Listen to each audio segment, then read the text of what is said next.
Au tribunal, mes parents exigeaient que je cède mon héritage à l'enfant de ma sœur et de mon mari. Elle est seule, a-t-elle ricané. J'ai souri, pas besoin de lutter, il me suffisait de lancer cet enregistrement pour les détruire. Je m'appelle Amélie, et d'aussi loin que je me souvienne, j'ai toujours aimé l'odeur du vieux bois et de la lavande. C'était le parfum de ma mère, Evelyne, et c'était le parfum de la maison qu'elle m'a laissée. Le domaine, comme l'appelaient mes voisins, n'était pas seulement un bâtiment de briques et de mortier. C'était une vaste demeure victorienne de 3 étages dans un quartier tranquille de Normandie, rempli de planchers grinçants qui chantaient quand on marchait dessus, et de fenêtres qui encadraient le coucher de soleil comme des tableaux vivants. Quand ma mère est décédée d'un cancer à mes 22 ans, elle n'a pas laissé la maison à mon père, Roger. Elle me l'a laissée à moi. C'était son dernier acte de protection. Elle savait que Roger était un homme avec un bon cœur, mais une faible volonté. Et elle savait exactement le genre de femme qui l'attirerait une fois qu'elle ne serait plus là. Elle avait raison. 6 mois après les funérailles, Roger a épousé Lorraine. Lorraine était le genre de femme qui souriait avec sa bouche, mais jamais avec ses yeux. Elle a amené avec elle une fille d'un précédent mariage, Blanche, qui avait 8 ans de moins que moi. En grandissant, j'étais celle qui étudiait dur, créait ma propre entreprise et essayait de maintenir la paix. Blanche était celle qui cassait des choses et accusait le chat. Maintenant, à 32 ans, je pensais avoir enfin trouvé une vie paisible. J'étais la PDG d'Eticia, une marque de mode durable que j'avais créée de toutes pièces dans l'ancien atelier de couture de ma mère. J'avais de l'argent en banque, une belle maison, et je gardais mes distances avec le trio toxique formé par Roger, Lorraine et Blanche. Du moins, j'essayais. J'étais assise dans mon bureau à la maison, examinant des échantillons de tissu pour la collection de printemps, quand mon téléphone a vibré. C'était mon père. Je l'ai laissé sonner 2 fois avant de décrocher, un nœud se formant déjà dans mon estomac. Amélie, ma chérie, la voix de Roger crépitait dans le haut-parleur. Il semblait fatigué. On a un problème. Quel genre de problème, papa, ai-je demandé en me frottant les tempes. C'est l'appartement, a-t-il dit. On l'a perdu. L'investissement que le frère de Lorraine nous avait convaincus de faire. Ça a capoté. La banque va saisir la semaine prochaine. J'ai fermé les yeux. Ce n'était pas la première fois. Lorraine avait le goût du jeu et mon père une incapacité à dire non. Je peux vous envoyer 5 000 € pour aider avec la caution d'un appartement, ai-je dit, la voix ferme. Mais c'est tout. 5 000 € ne couvriront pas le premier et le dernier mois de loyer sur ce marché, Amélie. A crié la voix perçante de Lorraine en arrière-plan. Elle écoutait de toute évidence. C'est elle que nous allons être à la rue?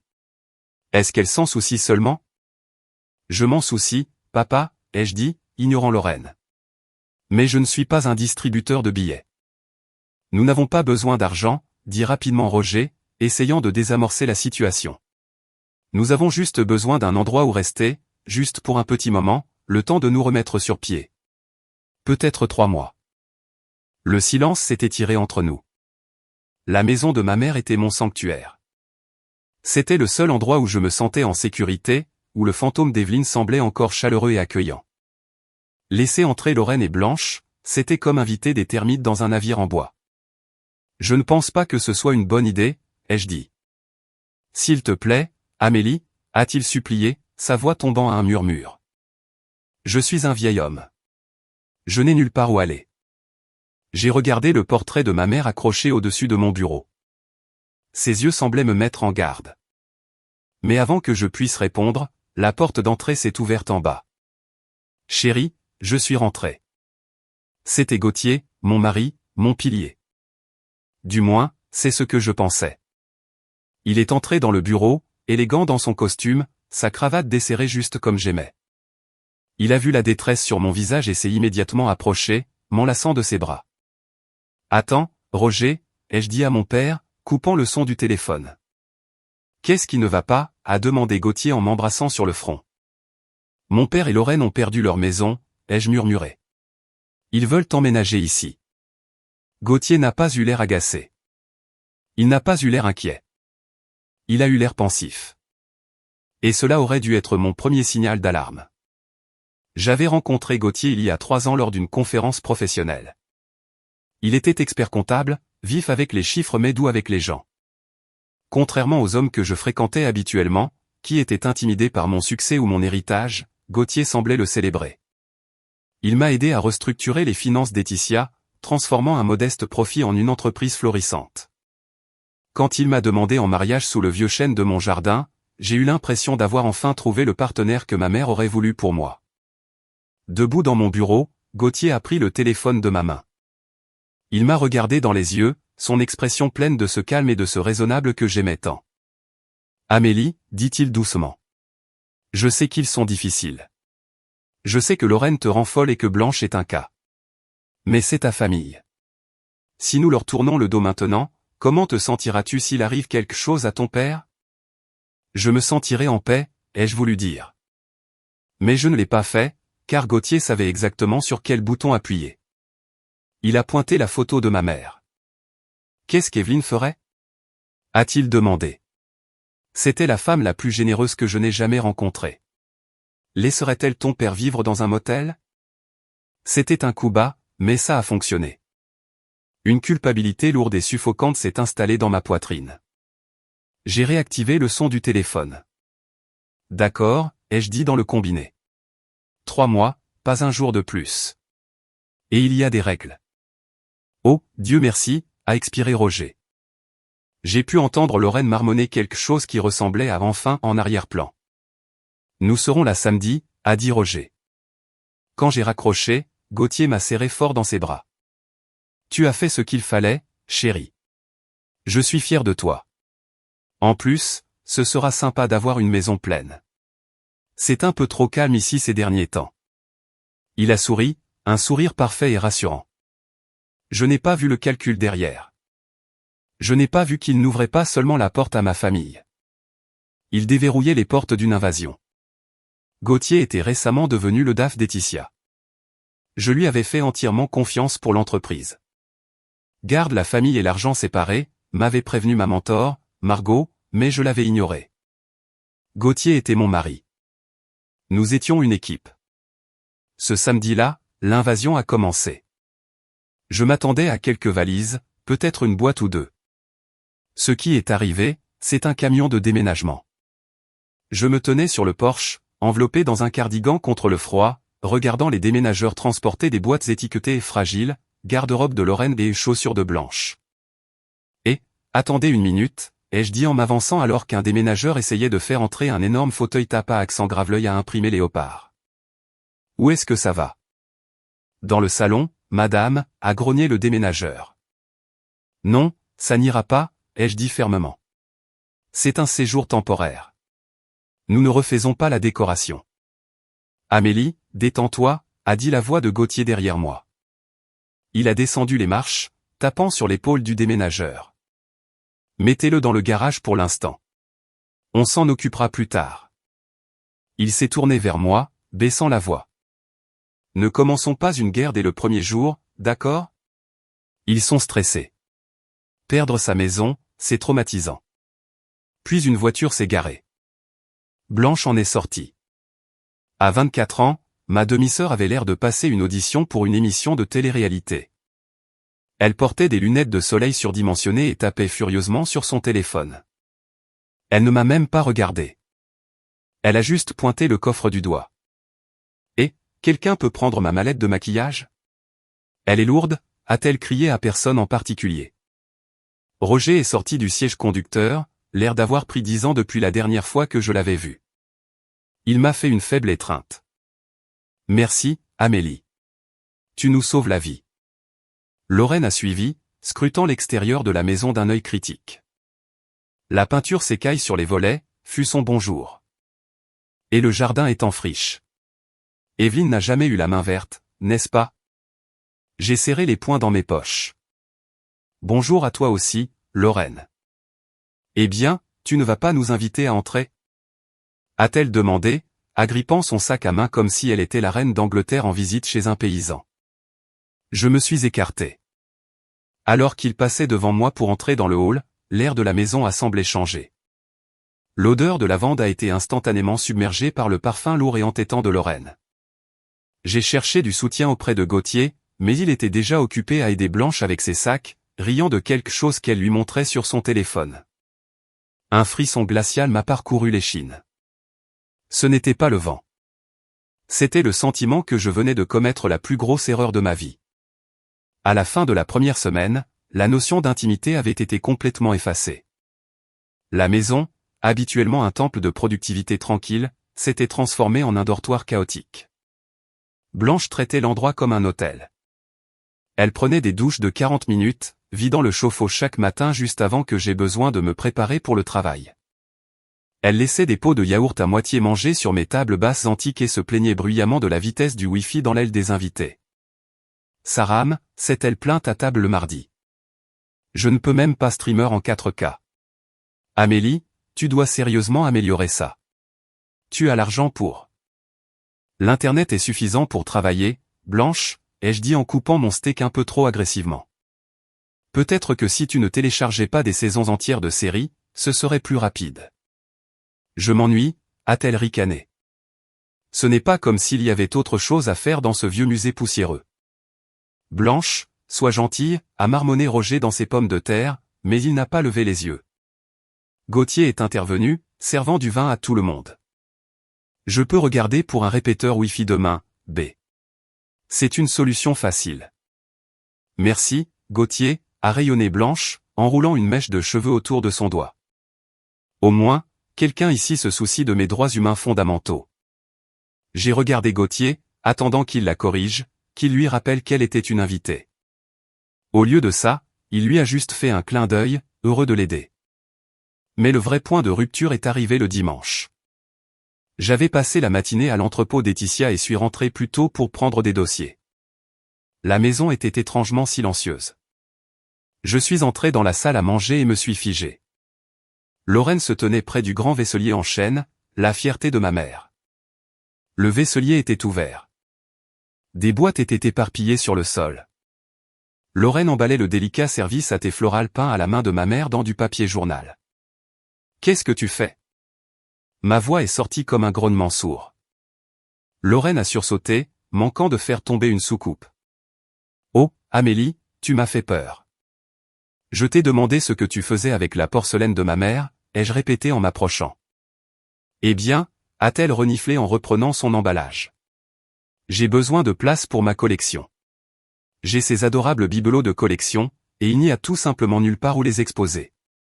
J'ai pensé qu'on pourrait emballer ces vieilleries et les mettre au grenier.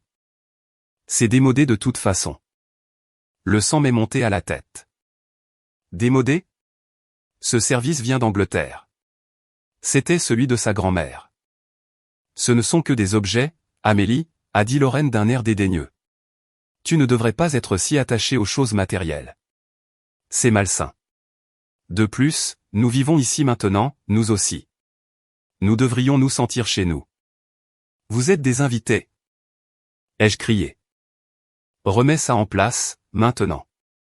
Amélie, baisse la voix, a dit Gauthier en entrant de la cuisine avec un sandwich. Tu fais peur à ton père. Elle emballe la porcelaine de maman, Gauthier, ai-je dit en pointant un doigt tremblant vers les boîtes.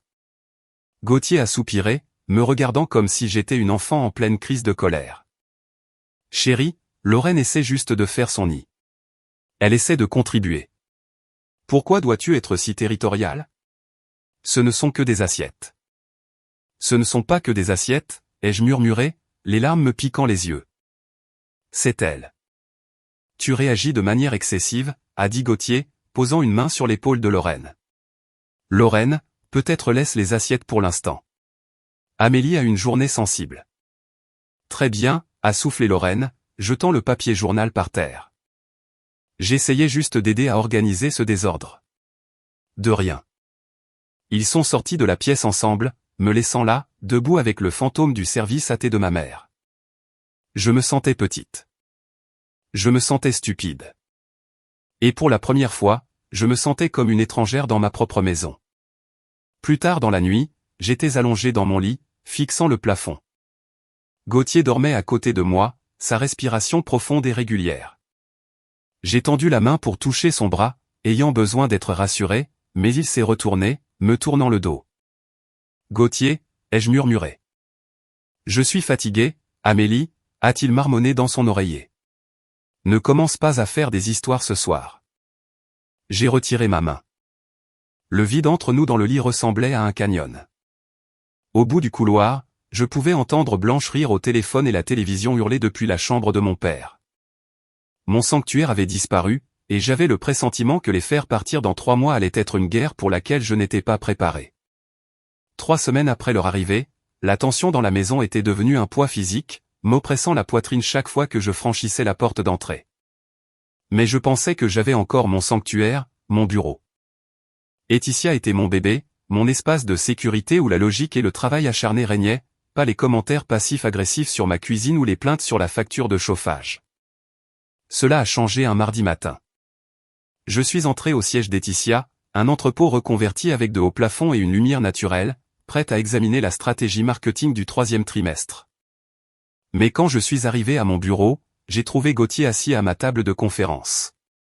À côté de lui, tournant nonchalamment dans l'un des fauteuils ergonomiques, se trouvait Blanche. « Bonjour », a dit Gauthier, la voix enjouée. « On t'attendait. »« Vous m'attendiez ?» J'ai posé mon sac, regardant de l'un à l'autre. Blanche mâchait du chewing-gum en faisant défiler son téléphone. Elle n'a pas levé les yeux. « J'ai eu une idée », a dit Gauthier en se levant et en comblant la distance entre nous. Il a posé ses mains sur mes épaules, les massant doucement. « Tu sais qu'on cherche un regard neuf sur nos réseaux sociaux. Quelqu'un de plus jeune, quelqu'un qui comprend l'ambiance de la Gen Z. » Mon estomac s'est noué. « Gauthier, non. »« Écoute-moi », a-t-il insisté. Blanche a un diplôme en communication. Elle cherche du travail. Si nous l'engageons comme consultante, ça lui donne un revenu. Si elle a un revenu, elle peut économiser pour un appartement. Et si elle travaille, elle est hors de la maison et ne rend pas Lorraine folle. La logique était solide en surface, mais tout en moi hurlait contre. Elle a à peine eu son diplôme, Gauthier. Et nous avons une équipe de professionnels. Juste un essai, a-t-il plaidé. 3 mois. Le même délai que leur séjour à la maison. Si elle est nulle, on la licencie. S'il te plaît, Amélie. Fais-le pour la paix du foyer. J'ai regardé Blanche. Elle a enfin levé les yeux en souriant d'un air suffisant. J'ai plus de 5000 abonnés sur Instagram, Amélie. Je sais ce que je fais. Contre mon gré, contre tous mes instincts professionnels, j'ai accepté. D'accord. Un poste de consultante marketing junior. Période d'essai. Et tu rends des comptes à Sarah, la directrice marketing, pas à moi. En fait, a interjeté Gauthier en douceur. Je pensais qu'elle pourrait me rendre des comptes à moi. Sarah est débordée. Et comme je gère le budget des freelances, c'est logique administrativement. J'étais trop fatigué pour me battre avec lui. D'accord. Ce fut un désastre dès le premier jour. Blanche traitait le bureau comme son club social personnel. Elle arrivait à 10h30 avec un grand café latte et passait la première heure à se maquiller dans les toilettes. Quand elle était à son bureau, elle regardait des TikTok avec le volume à fond. Chaque fois que j'essayais de la corriger, Gauthier apparaissait de nulle part. Elle fait juste des recherches de tendance, Amélie, disait-il en m'éloignant. Laisse les créatifs être créatifs. Mais le pire n'était pas la paresse. C'était l'intimité. J'ai commencé à remarquer des choses, des petites choses. Quand j'entrais dans la salle de pause, ils se tenaient près l'un de l'autre près de la machine à café, parlant à voix basse. Ils s'arrêtaient brusquement dès qu'ils me voyaient. « De quoi parlez-vous » ai-je demandé un après-midi, la suspicion me rongeant.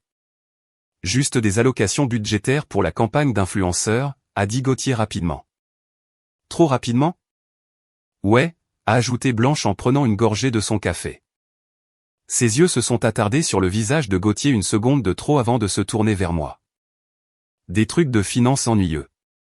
Ça ne t'intéresserait pas. » Puis il y a eu les déjeuners. Gauthier mangeait habituellement à son bureau, enfoui sous les feuilles de calcul. Mais soudain, lui et Blanche sortaient pour des déjeuners stratégiques 3 fois par semaine. Ils partaient à midi et revenaient à 14h, rigolant comme des adolescents. « C'est du mentorat », m'a dit Gauthier quand je l'ai confronté dans notre chambre un soir. Il déboutonnait sa chemise, sans me regarder. « C'est ta sœur, Amélie. J'essaie de l'aider à grandir pour qu'elle cesse d'être un fardeau pour nous. Tu devrais me remercier, pas m'interroger. Ça ne ressemble pas à du mentorat, ai-je dit doucement. Ça ressemble à un rendez-vous. Gauthier s'est figé. Il s'est retourné, le visage tordu d'incrédulité. Waouh, vraiment? Tu es jalouse de ta propre sœur? C'est malsain, Amélie. C'est une gamine et je suis ton mari. Je me tue au travail pour cette entreprise, pour ta famille, et voilà les remerciements que j'obtiens. Il est entré en trombe dans la salle de bain et a claqué la porte. Je me suis assise sur le bord du lit, tremblante. Il avait retourné la situation contre moi si vite que j'en avais le vertige. Étais-je folle? Étais-je simplement stressée et projetais-je mes problèmes avec Lorraine sur eux? Je me suis endormi cette nuit-là en me sentant coupable, m'excusant auprès de son dos. Je ne savais pas alors que je m'excusais auprès d'un homme qui était déjà en train d'aiguiser le couteau. L'univers a une drôle de façon de révéler la vérité. Parfois, c'est une explosion dramatique, mais pour moi, ce fut un vieil iPad poussiéreux et un dimanche après-midi pluvieux. Cela faisait 6 semaines que ma famille avait emménagé. La maison semblait plus petite chaque jour. Lorraine avait pris le contrôle de la cuisine, critiquant mes légumes bio hors de prix et cuisinant des repas lourds et gras qui sentaient l'oignon frit. Roger passait ses journées à regarder les chaînes d'information en continu à plein volume dans le bureau. Et Blanche. Blanche était partout où Gauthier était. Ce dimanche-là, j'ai décidé de me cacher dans le garage. Je leur ai dit que j'organisais de vieux dossiers, mais en réalité, j'avais juste besoin de silence. Le garage était froid, sentant l'essence et le béton humide. Dans un coin, empilé sur une étagère en métal, se trouvaient des boîtes de vieux appareils électroniques que je devais recycler. Je déplaçais une boîte quand je l'ai vue. Le vieil iPad de Gauthier. C'était un modèle d'il y a 3 ans avec un écran fissuré. Il l'avait jeté là en passant à la version Pro, prétendant qu'il était mort et inutile. Sur un coup de tête, surtout par ennui, je l'ai branché sur une prise près de l'établi. Je ne m'attendais pas à ce qu'il s'allume. Mais après quelques minutes, le logo Apple a brillé sur le verre fissuré. J'ai attendu. L'appareil a démarré. Je m'attendais à ce qu'il soit effacé, ou au moins verrouillé par un mot de passe. Mais Gauthier, dans son arrogance, ou peut-être juste par paresse, avait utilisé le même code qu'il utilisait pour tout. 1-2-3-4-5-6. Je l'ai tapé. L'écran s'est déverrouillé. Au début, il n'y avait rien d'intéressant. De vieilles applications, des jeux auxquels il jouait. J'allais l'éteindre quand une bannière de notification est apparue en haut de l'écran. Photo, téléchargement de 3 nouveaux éléments. Mon cœur a raté un battement. L'iPad était connecté au Wi-Fi de la maison et, comme Gauthier était toujours connecté avec son identifiant Apple, il se synchronisait avec ses appareils actuels. J'ai appuyé sur l'application photo. La bibliothèque a commencé à se remplir. La plupart des photos étaient banales. Des captures d'écran de feuilles de calcul, une photo d'une bouteille de vin, un mème. Mais ensuite, 3 nouvelles photos se sont chargées en bas. C'étaient des reçus. Gauthier avait l'habitude de prendre des photos des reçus pour ses déductions fiscales. Une habitude que j'admirais autrefois pour sa rigueur. Maintenant, elle me glaçait le sang. Le premier reçu était d'une station-service en ville. Normal. Le deuxième était d'un parking près du bureau. Normal. Le troisième reçu provenait d'un restaurant appelé le Chêne Doré. J'ai zoomé. La date était vendredi dernier.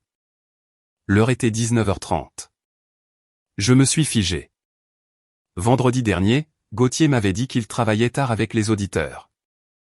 Il m'avait envoyé un SMS à 20h disant « On commande une pizza au bureau. Ne m'attends pas. » J'ai regardé à nouveau le reçu. 2 commandes d'escargots, un filet mignon, un risotto au homard, une bouteille de pinot noir. Total, 340 €. Ce n'était pas un dîner en solo, et ce n'était certainement pas une pizza avec des auditeurs. Mes mains ont commencé à trembler. J'ai fait défiler vers le haut jusqu'à l'onglet des albums. J'ai vu un album intitulé Masqué.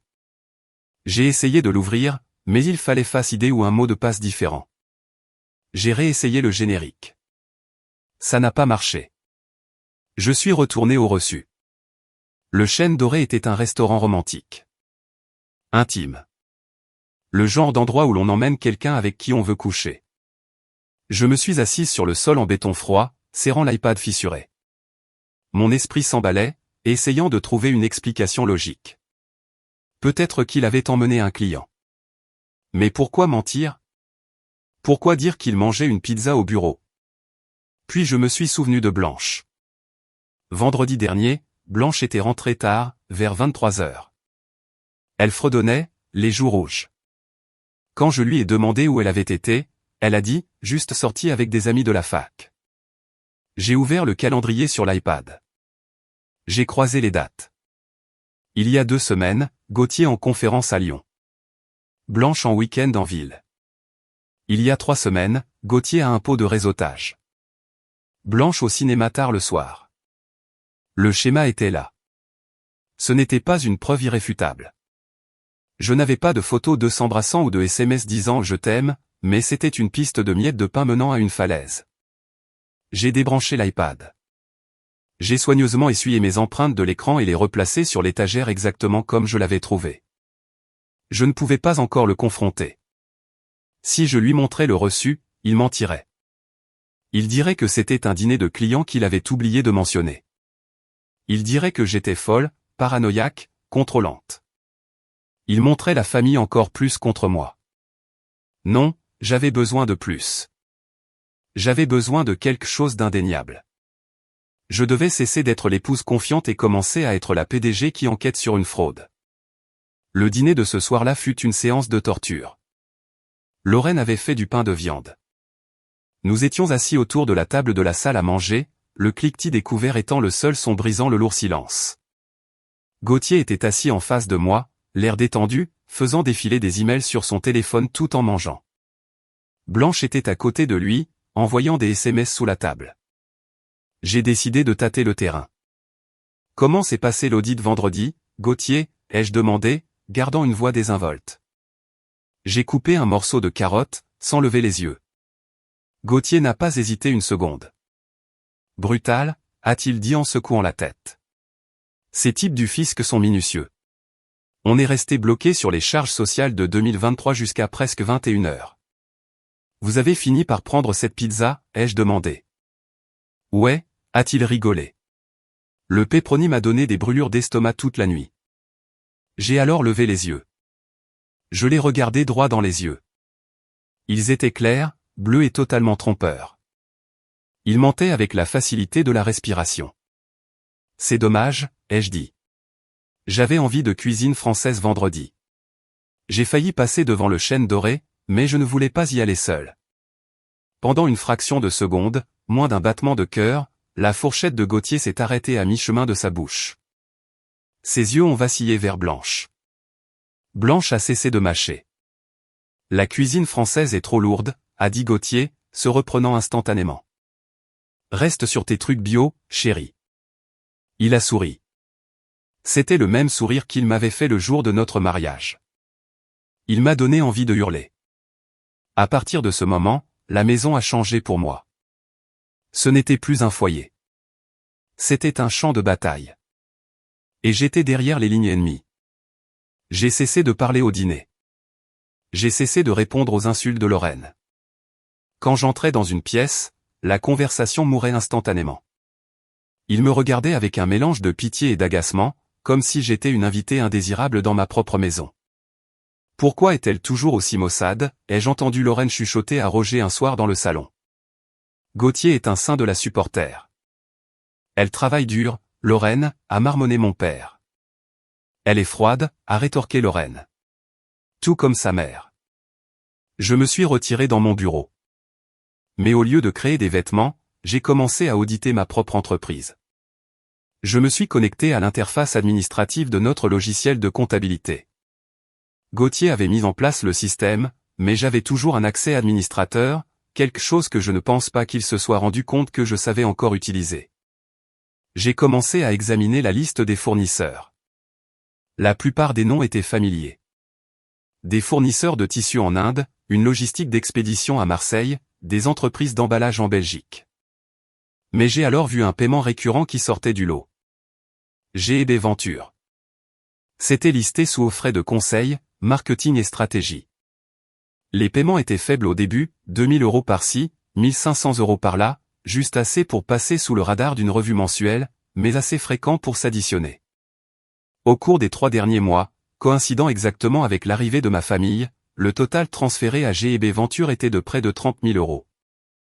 J'ai cherché le nom de l'entreprise dans notre base de données de fournisseurs. Aucune adresse, aucun numéro de siret, juste un numéro de compte bancaire. GEB. Gauthier et Blanche. Cela semblait trop évident, trop stupide. Mais les gens arrogants font souvent des erreurs stupides parce qu'ils pensent que personne ne les regarde. Je fixais l'écran, la lumière bleue se reflétant dans mes yeux. Mon mari ne se contentait pas de me tromper. Il me volait. Il finançait sa liaison avec mon argent. J'ai senti une larme couler sur ma joue, chaude et pleine de colère. Je l'ai essuyée agressivement. Pleurer n'allait pas me rendre mes 30 000 €. Pleurer n'allait pas sauver ma maison. J'avais besoin de savoir exactement ce qu'il prévoyait. Et je savais que je ne pouvais pas le faire seul. J'avais besoin d'yeux et d'oreilles dans les pièces où je n'étais pas la bienvenue. J'ai ouvert un nouvel onglet de navigateur et j'ai cherché les minuscules enregistreurs vocaux activés par la voix. J'ai cliqué sur recommander et d'un doigt tremblant. La guerre avait officiellement commencé. Si vous appréciez l'histoire jusqu'à présent, veuillez prendre un moment pour cliquer sur le bouton j'aime et vous abonner à la chaîne, et dites-moi dans les commentaires de quelle ville vous nous regardez. Votre soutien aide ces histoires à atteindre plus de gens. Merci beaucoup. Le colis est arrivé un mardi, déguisé dans une boîte Amazon générique. Pour n'importe qui d'autre, cela ressemblait à une livraison de fournitures de bureau ou peut-être à un nouveau livre. Pour moi, c'était comme tenir une grenade. J'ai attendu que la maison soit vide. Gauthier était au bureau, soi-disant en réunion avec des investisseurs.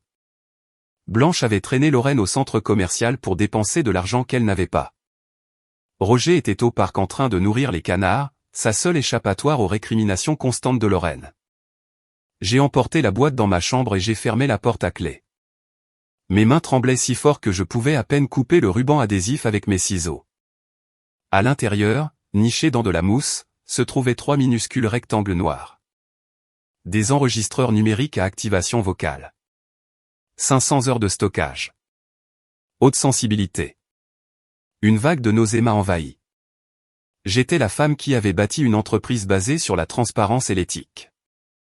J'étais l'épouse qui croyait en la communication ouverte. Et maintenant, je posais des micros dans ma propre maison comme une espionne paranoïaque de la guerre froide. Fais-le, m'a murmuré une voix intérieure. Elle ressemblait à celle de ma mère. Protège ce qui est à toi. J'ai commencé par le bureau de Gauthier à la maison. Il y passait des heures, la porte fermée, prétendant avoir besoin d'une concentration absolue pour les projections trimestrielles. J'ai rampé sous son lourd bureau en acajou, un cadeau que je lui avais acheté pour son 30e anniversaire, et j'ai collé le petit appareil sous le tiroir central. C'était invisible, à moins d'être allongé par terre. Ensuite, la véranda. Depuis son arrivée, Blanche avait revendiqué cette pièce comme son espace créatif. C'est laquelle passait ses appels, filmait ses TikTok, et je soupçonnais que c'était laquelle et Gauthier avaient leur conversation privée, loin du reste de la maison. J'étais en train de glisser le deuxième enregistreur derrière une rangée de livres sur l'étagère quand j'ai entendu la porte d'entrée claquer. Amélie, tu es là. C'était Blanche. Elle était rentrée plus tôt. La panique m'a saisi. J'ai poussé l'enregistreur plus profondément derrière un exemplaire de L'écume des jours et je me suis levé, lissant ma jupe. Mon cœur battait la chamade contre mes côtes comme un oiseau piégé. Dans la véranda, ai-je crié, essayant de garder ma voix stable. Blanche est entrée nonchalamment, portant un sac de chez Sephora. Elle s'est arrêtée dans l'embrasure de la porte, me regardant d'un air suspicieux. « Qu'est-ce que tu fais ici ? Je croyais que tu étais à l'entrepôt. » Je cherchais ma boucle d'oreille, ai-je menti en désignant le sol. Je crois que je l'ai fait tomber ici hier. Blanche a regardé le sol, puis m'a regardé à nouveau. Son regard était perçant, calculateur. Pendant une seconde, j'ai cru qu'elle savait. J'ai cru qu'elle pouvait sentir l'odeur de la tromperie sur moi. Tu devrais faire plus attention, a-t-elle dit en faisant claquer son chewing-gum. Tu perds beaucoup de choses ces derniers temps, n'est-ce pas? Le double sens flottait dans l'air. Tu perds ton mari. Tu perds ta maison. Tu perds la tête. Je l'ai trouvé, ai-je dit, faisant semblant de ramasser quelque chose sur le tapis et de le mettre dans ma poche. Tu as acheté quelque chose de bien? Juste l'essentiel, a-t-elle dit en laissant tomber le sac sur le canapé. Gauthier m'a donné une prime pour les chiffres d'engagement sur les réseaux sociaux. Il dit que je suis une naturelle. C'est généreux de sa part, ai-je dit, la mâchoire serrée. Considérant que les bénéfices de l'entreprise sont en baisse. Peut-être que si les designs n'étaient pas si beiges, a-t-elle haussé les épaules. Les gens veulent de l'excitation, Amélie. Pas des sacs en lin durable. Elle m'a tourné le dos pour examiner ses ongles. Je suis sorti de la pièce, les jambes en coton. Je l'avais fait. Les pièges étaient posés. Tout ce que je pouvais faire, c'était attendre que les rails entrent. Les 3 jours suivants furent un brouillard d'anxiété. Chaque fois que Gauthier entrait dans son bureau, je retenais mon souffle. Chaque fois que Blanche riait dans la véranda, je me demandais si la petite boîte noire l'enregistrait. Je me sentais sale. J'avais l'impression de trahir le caractère sacré de mon mariage.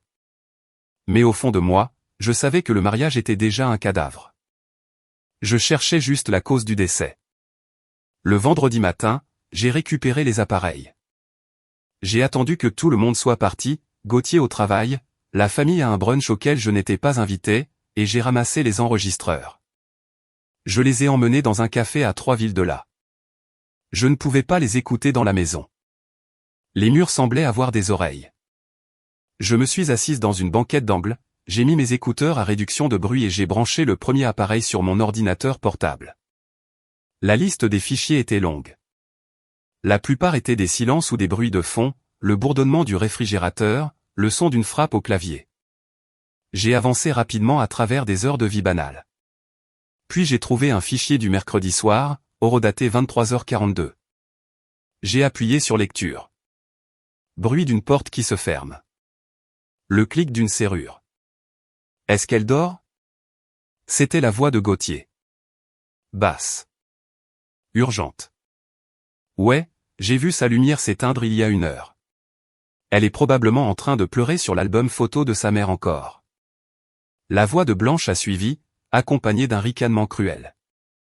Mon estomac s'est tordu. Mon Dieu, elle est tellement pathétique, a dit Gauthier. J'ai entendu un bruit de tissu froissé, une fermeture éclair. J'ai hâte que tout ça soit fini. Vivre avec elle est épuisant. Elle est si sérieuse. C'est ennuyeux. Ne t'inquiète pas, bébé, a roucoulé Blanche. Contente-toi de suivre le plan. Combien de temps encore? Je déplace les actifs liquides aussi vite que je peux sans déclencher un audit, a répondu Gauthier. J'ai injecté environ 40 000 € dans le compte GEB ce mois-ci. Au moment où nous demanderons le divorce, Laetitia aura l'air de saigner de l'argent. La valorisation va s'effondrer. Je lui proposerai de la racheter pour une bouchée de pain afin de la sauver de la faillite. Et la maison, a demandé Blanche. La maison, c'est le gros lot, a dit Gauthier. Lorraine travaille Roger au corps. On plaidera que toi et le bébé avez besoin de stabilité. Le tribunal adore une mère en détresse. Je me suis figé. J'ai mis sur pause. Ma main a volé à ma bouche. Le bébé. J'ai rembobiné de 10 secondes. J'avais besoin de l'entendre à nouveau. J'avais besoin d'être sûr. On plaidera que toi et le bébé avez besoin de stabilité. J'ai appuyé à nouveau sur lecture, laissant l'enregistrement continuer. Je commence déjà à avoir un petit ventre, a dit Blanche. Je ne pourrai pas le cacher éternellement. Gauthier, je suis à 14 semaines. Le timing correspond parfaitement à ce voyage d'affaires que tu as fait à Chicago. On l'annoncera bientôt, l'a assuré Gauthier. Mais nous devons bien présenter les choses. On dit à Amélie que c'était un accident. Un ex-petit ami. On joue sur sa sympathie. Elle est tendre. Elle voudra aider. Une fois que le bébé sera né, sa culpabilité la fera payer pour tout. Je déteste qu'elle touche tes affaires, a murmuré Blanche. Je déteste qu'elle dorme dans ton lit. Plus pour longtemps, a dit Gauthier. Bientôt, ce ne sera que nous. Toi, moi, et le gamin, et cette grande et belle maison. L'audio s'est dissous en sons que je ne pouvais supporter d'écouter. Des sons humides, intimes. J'ai arraché les écouteurs de ma tête et les ai jetés sur la table. J'ai quitté la banquette en courant et me suis précipité aux toilettes du café. J'ai à peine atteint les toilettes avant de vomir. J'ai eu des hauts le cœur jusqu'à ce que mon estomac soit vide, jusqu'à ce que ma gorge brûle et que mes yeux pleurent. Ce n'était pas seulement la trahison. C'était la malveillance calculée. Il n'avait pas seulement une liaison. Il démantelait ma vie, morceau par morceau, et en riait. Il considérait ma gentillesse comme une faiblesse. Il considérait mon amour comme une ressource à exploiter jusqu'à épuisement. Je me suis assise sur le carrelage froid des toilettes, m'essuyant la bouche avec une serviette en papier rugueuse. Je me suis regardé dans le miroir. Mon visage était pâle, mes yeux rouges, mais quelque chose avait changé derrière eux. La tristesse avait disparu. La confusion avait disparu. À leur place se trouvait une détermination froide et dure. Gauthier avait raison sur une chose. J'étais sérieuse. J'étais tendre. Mais il avait oublié qui m'avait élevé. Il avait oublié que j'étais la fille d'Evelyne. Et il avait oublié qu'il ne faut jamais acculer un animal dans un coin, à moins de vouloir voir ses dents. Je suis retourné à la banquette, j'ai rangé mon ordinateur portable et j'ai sauvegardé les fichiers sur 3 serveurs cloud différents. Je n'allais plus pleurer. J'allais faire la guerre.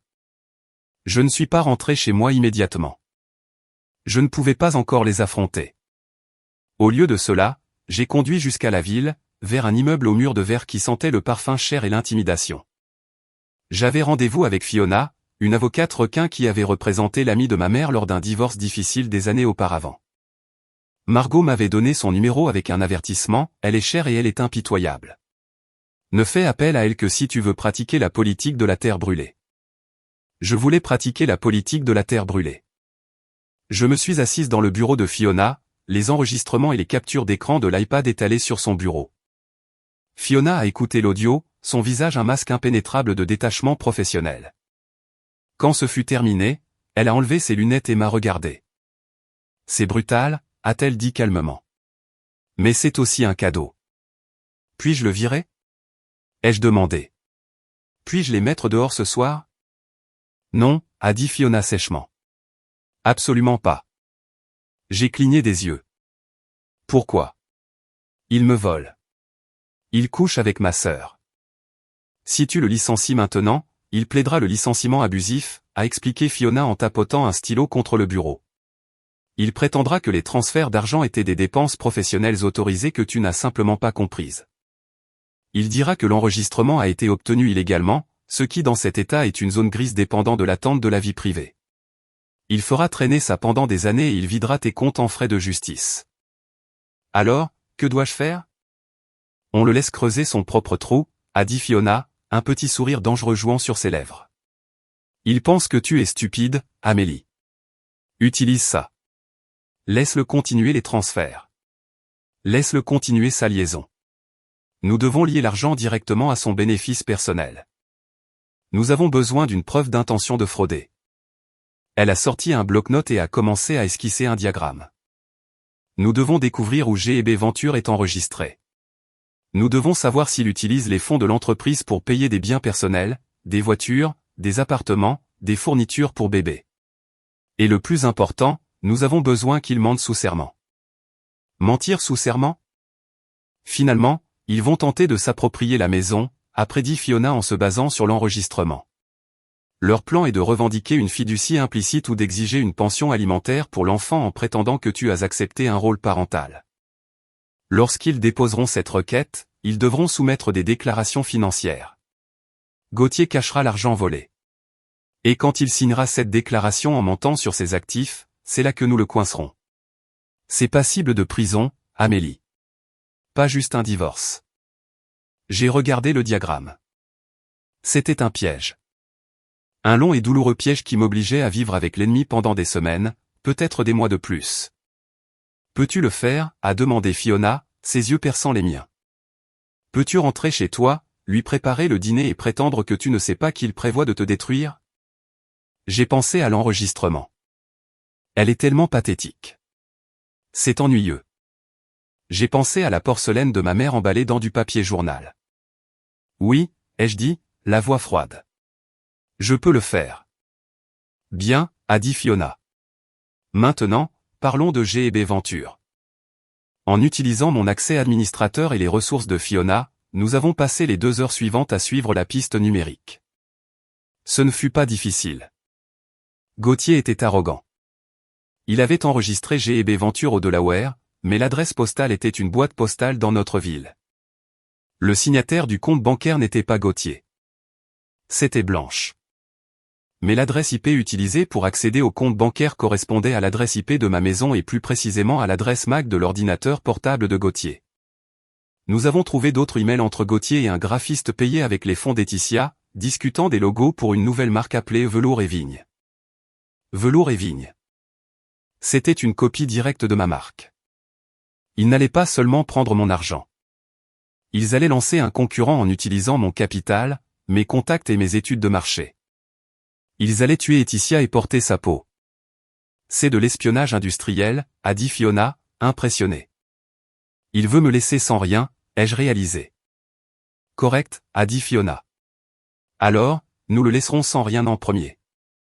J'ai quitté le bureau de Fiona alors que le soleil se couchait. Les lumières de la ville se brouillaient dans le crépuscule. Je ressentais un étrange sentiment de calme. La peur avait disparu. L'incertitude avait disparu. Je suis rentré chez moi en voiture. Quand j'ai franchi la porte d'entrée, l'odeur d'ail brûlé m'a frappé. Lorraine cuisinait encore. « Tu es en retard », a dit Gauthier en sortant du salon. Il m'a embrassé sur la joue. Je n'ai pas tressailli. Je ne me suis pas reculé. Désolé, ai-je dit en forçant un sourire fatigué. Longue journée au bureau, j'essayais juste de comprendre pourquoi la trésorerie est si tendue. J'ai observé ses yeux. Il y eut une lueur de panique, rapidement dissimulée.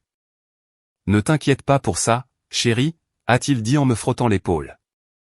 Je m'occupe des chiffres. Toi, concentre-toi sur les jolis designs. D'accord, ai-je dit. Je te fais confiance, Gauthier. Il a souri. Il pensait avoir gagné. Il n'avait aucune idée que je tenais déjà l'appel pour l'enterrer. La Toussaint est arrivée avec un ciel gris et menaçant. La maison, habituellement remplie de l'odeur de la farce à la sauge rôtie de ma mère, sentait plutôt la tarte à la citrouille industrielle et l'attention. Fiona m'avait conseillé d'attendre. Laisse-les se mettre à l'aise, avait-elle dit. Laisse-les penser qu'ils ont gagné. Ils deviendront négligents. Alors, j'ai organisé le dîner. J'ai mis la table avec les assiettes de tous les jours. La porcelaine de ma mère était toujours dans des boîtes au grenier, otage des caprices de Lorraine. Nous nous sommes assis à 18 heures. Roger en était déjà à son 3e verre de vin, le visage rouge. Lorraine critiquait la dinde, affirmant qu'elle était trop sèche, même si elle n'avait pas levé le petit doigt pour aider à la cuisiner. Gauthier était assis en bout de table, la place de mon père, jouant le rôle du patriarche bienveillant. Blanche était radieuse. Non pas de santé, mais de suffisance. Elle poussait sa nourriture dans son assiette, vérifiant son téléphone toutes les 2 minutes. J'ai une annonce à faire, a-t-elle dit soudainement, tapant sa fourchette contre son verre. La table est devenue silencieuse. Gauthier la regardait, feignant la surprise.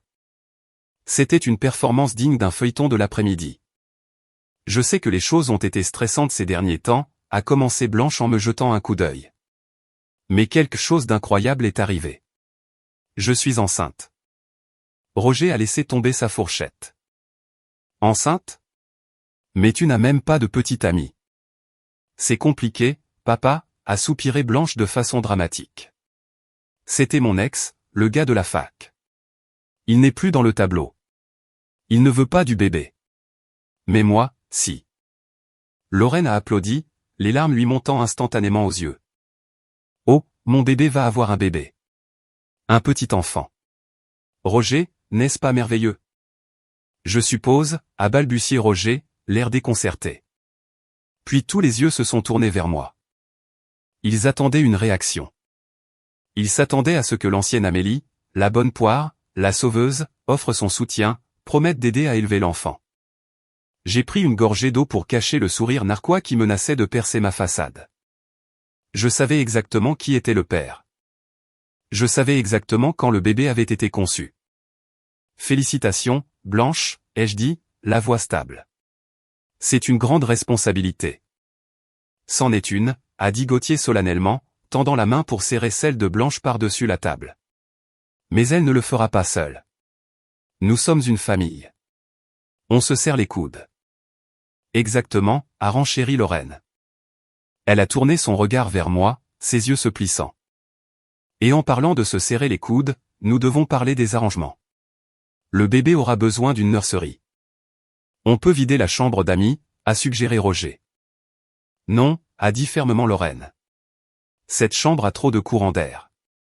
Le bébé a besoin de la chambre orientée au sud. L'atelier de couture. Mon sang s'est glacé. L'atelier de couture était mon sanctuaire. C'est là que j'ai commencé Laetitia. C'est là que la machine à coudre originale de ma mère était toujours assise, intacte depuis sa mort. C'était le cœur de la maison. C'est mon bureau, Lorraine, ai-je dit, agrippant la nappe sous la table. Tu as un immense bureau à l'entrepôt, a rétorqué Lorraine. Tu n'as pas besoin de deux. De plus, un bébé est sûrement plus important que quelques bobines de fil. Tu ne serais pas assez égoïste pour refuser une chambre chaude à tanier sous ton neveu, n'est-ce pas? Gauthier a hoché la tête en signe d'accord. Elle a raison, Amélie. C'est la pièce la plus chaude de la maison. On peut déplacer tes affaires de couture à la cave. Ce n'est que du stockage de toute façon. Je les ai regardés. Tous les trois, unis dans leur cupidité. Ils ne demandaient pas, ils prenaient. Ils se partageaient ma maison avant même que mon corps ne soit froid. On verra, ai-je dit en forçant un sourire crispé. Profitons juste de la tarte pour l'instant. Je prends ça pour un oui, a dit Blanche en se frottant le ventre encore plat. Je vais la peindre en jaune. Je n'ai pas argumenté. Je n'ai pas crié. J'ai juste coupé une part de tarte et je l'ai mangée. Elle avait un goût de cendre. J'ai regardé Gauthier. Il m'a fait un clin d'œil, un geste de camaraderie qui m'a donné la chair de poule. Il pensait m'avoir acculé. Il pensait avoir réussi à implanter son héritier dans ma maison, assurant sa revendication sur le domaine pour toujours. Profite du tour d'honneur, Gauthier, ai-je pensé, car la ligne d'arrivée est une falaise. Le lundi suivant, le piège s'est refermé. Je suis arrivé au bureau d'Laetitia à 7 heures du matin. Je n'étais pas seul. Avec moi se trouvaient 2 gardes de sécurité privés et une représentante des ressources humaines. Je me suis assise dans mon bureau et j'ai attendu. À 9 heures précises, Gauthier est entré. Il sifflotait, un café à la main. Il a salué la réceptionniste et s'est dirigé directement vers ma porte. « Salut, chérie », a-t-il dit en ouvrant la porte sans frapper. Je pensais que, pour le budget du T4, nous devrions. Il s'est arrêté. Il a vu le garde de sécurité près de la fenêtre. Il a vu la représentante des RH assise avec un bloc-notes et il m'a vu, assise derrière mon bureau, sans sourire. « Qu'est-ce que c'est que ça ?» a-t-il demandé, son sourire vacillant. « Assieds-toi, Gauthier, ai-je dit. »« Je ne m'assois pas. »« Qui sont ces gorilles ?»« Ils sont là pour vous escorter dehors, ai-je dit en faisant glisser une épaisse enveloppe sur le bureau. »« Vous êtes licencié. » Avec effet immédiat. Gauthier a ri. C'était un son nerveux et aigu. « Licencié ? Amélie, arrête de jouer. Tu ne peux pas me virer. Je suis le DAF. Je suis ton mari. Vous êtes licencié pour négligence grave et conflit d'intérêts, ai-je déclaré calmement. Nous avons trouvé les irrégularités dans les comptes. Nous sommes au courant des paiements à des fournisseurs non vérifiés. J'ai gardé le flou. Je n'ai pas mentionné G&B Venture par son nom. Je n'ai pas mentionné l'enregistrement. Je voulais qu'il panique, mais qu'il ne sache pas exactement à quel point j'en savais. Ce sont des dépenses légitimes, a balbutié Gauthier, le visage devenant rouge. Tu ne comprends rien à la finance, Amélie. J'optimisais notre stratégie fiscale. Vous pourrez expliquer ça aux avocats, ai-je dit. Remettez votre téléphone et votre ordinateur portable de l'entreprise maintenant. C'est de la folie, a-t-il craché. Tu fais une dépression nerveuse. C'est à cause de la nurserie ? Tu es si mesquine. Le téléphone et l'ordinateur portable, Gauthier. Il les a claqués sur le bureau. Tu le regretteras. Tu me supplieras de revenir quand le fisc viendra frapper parce que tu ne sais pas gérer tes propres comptes. Je pense que je m'en sortirai, ai-je dit.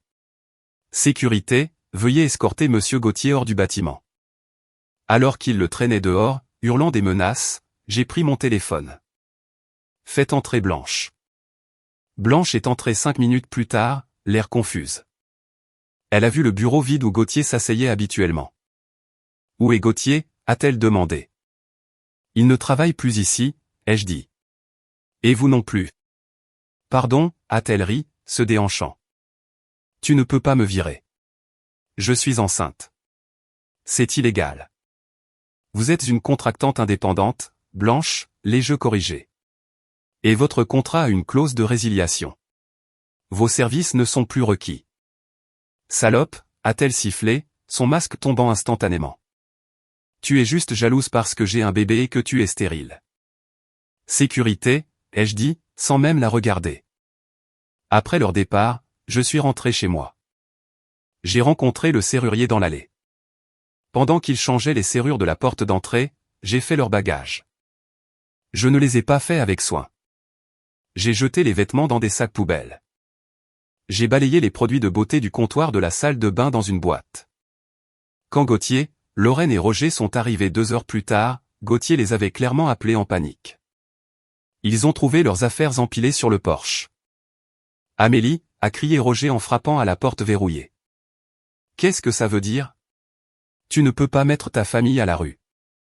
J'ai ouvert la fenêtre du premier étage et je les ai regardés d'en haut.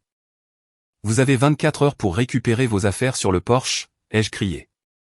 Après ça, j'appelle les encombrants. C'est l'hiver. A hurlé Lorraine, agrippant son manteau. Blanche est enceinte. N'as-tu donc aucun cœur? J'en avais un, ai-je dit. Vous l'avez brisé. Je te poursuis en justice. A hurlé Gauthier en agitant le poing vers la fenêtre. Je vais prendre la moitié de l'entreprise. Je vais prendre cette maison. Prends un bon avocat, Gauthier, ai-je dit. Tu vas en avoir besoin. J'ai fermé la fenêtre et les verrouillé.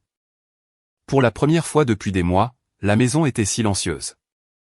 J'ai appuyé mon dos contre le mur et me suis laissé glisser jusqu'au sol. Je tremblais. Ce n'était pas fini. Je savais que ce n'était pas fini. Mais les parasites étaient partis. Le silence, j'ai appris, pouvait être violent. La maison était vide, mais la guerre s'était juste déplacée sur un autre champ de bataille, Internet. 2 jours après l'expulsion, mon téléphone a commencé à exploser. Les notifications d'Instagram, Twitter et TikTok arrivaient si vite que la batterie s'est vidée en 1 heure. J'ai ouvert TikTok. La première vidéo sur ma page pour toi était de Blanche. Elle était assise dans ce qui ressemblait à une chambre de motel bon marché, sans maquillage, les yeux bouffis. Elle pleurait. Salut tout le monde, a-t-elle reniflé en s'essuyant le nez avec un mouchoir. Je ne voulais pas faire cette vidéo. Vraiment pas. Mais je ne sais pas vers qui d'autre me tourner. Ma sœur, ma propre sœur, m'a mise à la porte. Je suis enceinte de 4 mois. Il gèle dehors. Elle a changé les serrures pendant que nous étions partis. Elle m'a viré, ainsi que son mari, mon beau-frère, qui n'a été qu'un ange, parce qu'elle est jalouse de mon bébé. La vidéo passait à une photo de ma maison, mon magnifique sanctuaire privé, puis à une photo de moi lors d'un gala Laetitia, l'air riche et intouchable. Elle a un manoir de 10 chambres, a sangloté Blanche. Et elle n'a pas pu épargner une seule pièce pour sa famille. S'il vous plaît, si vous achetez chez Laetitia, sachez juste qui vous soutenez. Un monstre. La vidéo avait 2 millions de vues. J'ai lu les commentaires. @utilisateur 123, boycotter Laetitia. Comportement dégoûtant. Sarah Souris, imaginez faire ça à une femme enceinte. Le karma arrive. Justice pour B, inondons ses avis. Mon cœur battait la chamade. Je suis allé sur le site d'Laetitia. Nous avions reçu 400 avis 1 étoile en 1 heure. Les commandes étaient annulées. Une grande boutique à Paris m'a envoyé un email disant qu'il suspendait notre partenariat en raison de la récente controverse. Il détruisait ma réputation. Il brûlait tout ce que j'avais construit. J'ai appelé Fiona. Ne réponds pas, a-t-elle ordonné. Ne poste pas de défense. N'interagis pas. Il me ruine, Fiona, ai-je pleuré. Les ventes ont chuté de 40%. Les gens me traitent de monstre. Laisse-les faire, a dit froidement Fiona. Cette vidéo est une preuve. Elle prouve la malveillance. Elle prouve qu'ils essaient d'utiliser l'opinion publique pour t'extorquer. Et devine ce qui vient d'atterrir sur mon bureau. Quoi? L'assignation en justice. Elle me l'a envoyé par email. J'ai ouvert le PDF. Gauthier et Blanche Walsh contre Amélie Dixon. C'était exactement ce que Fiona avait prédit. Chef d'accusation 1, fiducie implicite.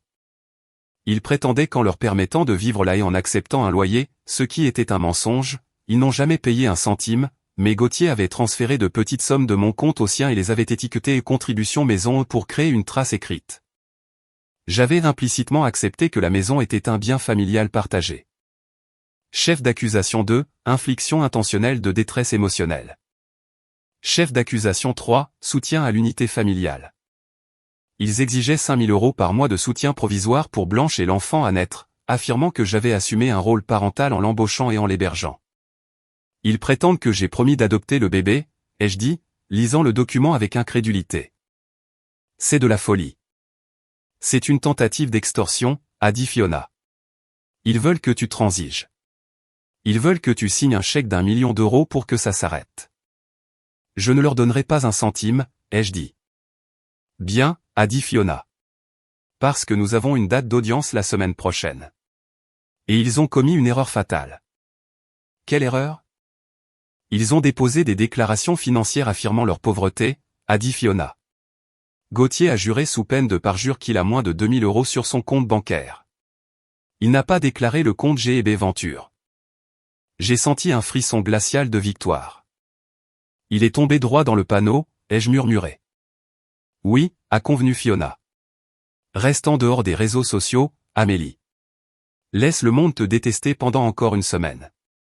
Parce que lorsque nous entrerons dans cette salle d'audience, nous n'allons pas seulement gagner. Nous allons les anéantir. J'ai posé le téléphone. Dehors, la neige commençait à tomber. J'ai regardé les fenêtres sombres de la maison vide. Laissez-les hurler sur Internet. Laissez-les jouer les victimes. La vérité arrivait, et elle avait un bouton au play. Le jour de l'audience était glacial. Les marches du palais de justice étaient glissantes de glace, un accueil approprié pour le cirque qui allait se dérouler à l'intérieur. J'ai monté les marches avec Fiona à mes côtés comme un garde du corps. À ma grande horreur, un petit groupe de manifestants s'était rassemblé près de l'entrée. Ils tenaient des pancartes. L'une disait « Laetitia égale éco-désastre ». Une autre « La famille d'abord, les profits après ». Continue d'avancer, a murmuré Fiona en me saisissant le coude. Ne les regarde pas. Ne réagis pas. À l'intérieur, l'air était vicié et sentait la cire. Nous sommes entrés dans la salle d'audience 4B des affaires familiales. Ma famille était déjà là. Ils étaient assis du côté gauche de l'allée. Gauthier portait un costume qui semblait légèrement trop grand pour lui. Un choix calculé, ai-je réalisé, pour le faire paraître émacié et stressé. Blanche portait une robe de maternité ample qui accentuait son ventre, un mouchoir à la main. Lorraine était assise entre eux, leur tapotant les mains, jouant parfaitement le rôle de la matriarche protectrice. Roger était assis au bout, fixant ses chaussures. Ils ne m'ont pas regardé. La juge, une femme sévère nommée juge Holloway avec des lunettes perchées sur le bout de son nez, a frappé son marteau. Nous sommes ici pour l'affaire Gauthier et Walsh contre Dixon. Requête d'urgence pour pension alimentaire et logement provisoire. L'avocat de Gauthier, un homme mielleux aux cheveux gominés nommé Maître Sterling, s'est levé. Il n'a pas perdu de temps. Votre honneur, a-t-il commencé, sa voix dégoulinant d'indignation vertueuse. Cette affaire est une tragédie. Mes clients, Monsieur Gauthier et Mademoiselle Walsh, sont les victimes d'une femme vindicative et instable qui a utilisé sa richesse pour abuser de sa famille. J'ai enfoncé mes ongles dans mes paumes sous la table. Madame Dixon, a poursuivi Sterling en pointant un doigt vers moi, a expulsé illégalement une femme enceinte en plein hiver. Elle a mis fin à l'emploi de son mari sans motif valable pendant une crise de santé mentale. Nous demandons au tribunal d'intervenir. Nous demandons un accès immédiat au domicile conjugal, dont Madame Dixon a promis verbalement et par ses actions qu'il s'agissait d'un bien familial partagé. Et nous demandons 5 000 € par mois de soutien afin que Mademoiselle Walsh puisse nourrir son enfant à naître. Appelez votre premier témoin, a dit la juge Holloway, l'air ennuyé. Blanche s'est présentée à la barre. C'était une excellente actrice. Elle a pleuré sur commande. Je voulais juste qu'on soit une famille, a-t-elle sangloté dans le micro. Amélie, elle a toujours été jalouse de moi parce que je peux avoir des enfants et elle. Elle est concentrée sur sa carrière. Quand je lui ai dit que j'étais enceinte, elle a craqué. Elle a jeté mes vêtements dans la neige. Et quelle est votre relation avec Monsieur Gauthier, a demandé Sterling. C'est mon beau-frère, a dit Blanche en écarquillant les yeux innocemment. Il a été comme une figure paternelle pour moi depuis que mon propre père vieillit. Il voulait juste me protéger. Merci, a dit Sterling. À vous. Fiona s'est levée. Elle ne s'est pas approchée de la barre. Elle a simplement regardé Blanche. Mademoiselle Walsh, a dit clairement Fiona. Vous prétendez n'avoir ni bien ni revenu. Est-ce exact? Oui, a reniflé Blanche. Amélie m'a viré. Donc, vous n'avez pas de compte bancaire avec des fonds importants, pas d'économie cachée? Non, a dit Blanche. Je suis fauché. Pas d'autres questions. Le suivant était Gauthier. Il avait l'air plus calme, mais je pouvais voir la sueur sur sa lèvre supérieure. J'aimais ma femme, a-t-il dit au tribunal. Mais elle a changé. Elle est devenue paranoïaque. Elle a commencé à m'accuser de choses qui n'étaient pas vraies. J'ai essayé de gérer les finances de l'entreprise pour la sauver d'elle-même, mais elle ne comprenait pas les lois fiscales. Maintenant, elle a détruit ma réputation. J'ai 60 € sur mon compte courant, votre honneur. Je ne peux même pas faire les courses. Je l'ai regardé mentir. C'était fascinant. Il croyait à son propre récit. Il se croyait le héros de cette histoire. Fiona s'est penchée vers moi. Prête? Brûle-le, ai-je murmuré. Fiona s'est approchée du pupitre. Elle tenait une seule feuille de papier à la main. Monsieur Gauthier, a-t-elle commencé, vous venez de déclarer sous serment que vous n'avez que 60 € à votre nom. Vous avez signé une déclaration financière jurant que vous n'avez aucun intérêt dans d'autres entreprises ou sociétés. Est-ce bien votre témoignage? C'est exact, a dit Gauthier, l'air agacé. Je vous l'ai dit, elle a tout pris. Alors pouvez-vous expliquer, a dit Fiona, sa voix s'élevant légèrement, ce qu'est G&B Venture? La couleur a quitté le visage de Gauthier. C'est arrivé si vite que c'était comme si on avait tiré un bouchon. C'est une société écran, a-t-il balbutié. Elle est défunte. Il n'y a pas d'argent dedans. Votre honneur, a dit Fiona en se tournant vers la juge. Je voudrais soumettre la pièce C. Ce sont des relevés bancaires certifiés de la première banque nationale du Delaware pour G&B Venture. Le compte a été ouvert il y a 4 mois. La signataire est Blanche Walsh. Les dépôts, totalisant 42 000 €, proviennent directement des comptes de l'entreprise Eticia via des transferts autorisés par Monsieur Gauthier. La salle d'audience est devenue silencieuse. Même le radiateur semblait avoir cessé de siffler. Objection, a crié Sterling en se levant. C'est une embuscade. C'est pour discréditer le témoin, a rétorqué Fiona calmement. Mais je n'ai pas fini. Elle s'est retournée vers Gauthier. Monsieur Gauthier, vous avez également affirmé que votre relation avec Mademoiselle Walsh est purement familiale. Vous avez prétendu n'être qu'une figure paternelle. C'est exact, a dit Gauthier. Sa voix tremblait maintenant. Il regardait le panneau de sortie. Votre honneur, j'ai une dernière pièce à conviction, a dit Fiona. Un enregistrement numérique fait au domicile conjugal le 14 novembre. Passez-le, a ordonné la juge Holloway en se penchant en avant. Fiona a appuyé sur un bouton de son ordinateur portable. Les haut-parleurs ont crépité. Puis la voix de Gauthier a rempli la pièce. J'ai hâte que tout ça soit fini. Vivre avec elle est épuisant. Elle est si sérieuse. C'est ennuyeux. Blanche a halté dans la salle. Lorraine a couvert sa bouche. Puis la voix de Blanche. Je commence déjà à avoir un petit ventre. Le timing correspond parfaitement à ce voyage d'affaires que tu as fait à Chicago. Et enfin, le coup de grâce. La voix de Gauthier. Bientôt, ce ne sera que nous. Toi, moi, et le gamin. Et cette grande et belle maison. Fiona a arrêté l'enregistrement. Le silence qui a suivi était lourd, suffocant. C'était le son d'un mensonge qui mourait. J'ai regardé Gauthier. Il ne me regardait pas. Il regardait ses mains, qui agrippaient la barre des témoins si fort que ses articulations étaient blanches. Monsieur Gauthier, a dit la juge Holloway.